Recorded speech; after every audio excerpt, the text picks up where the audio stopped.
Bonjour à tous, et donc depuis la vallée de la Restonica au-dessus de Corte que je vais vous présenter mon GR20 en 4 étapes.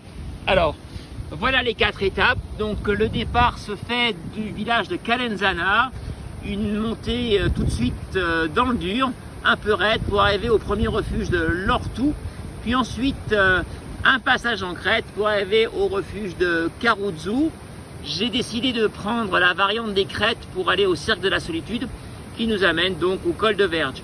Le Cercle de la Solitude étant dévalisé avec plus de chaîne, mais qui est un passage très technique, vraiment donc à faire que si l'on est avec une bonne assurance en montagne. Ensuite, col de Verge, une deuxième étape, elle aussi dans le nord de la Corse, très dure.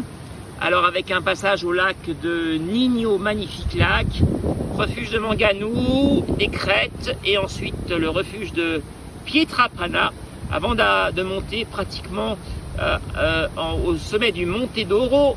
Et voilà, nous sommes ensuite dans la grande descente qui nous amène à Vizzavone, fin de la deuxième étape. Troisième étape qui est une étape de transition qui ne fait que 27 km. Voilà, qui est relativement facile pour arriver au col de Verde.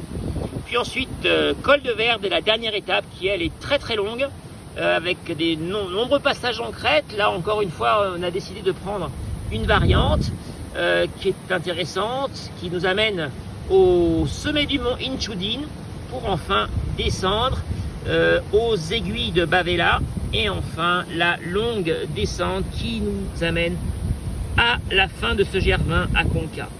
Voilà l'étape et voilà l'ensemble du parcours qui fait au total donc 12 000 mètres de dénivelé pour à peu près 180 km. Voilà, écoutez, je vous recommande ce GR20 qui est quand même magnifique dans ces montagnes corses.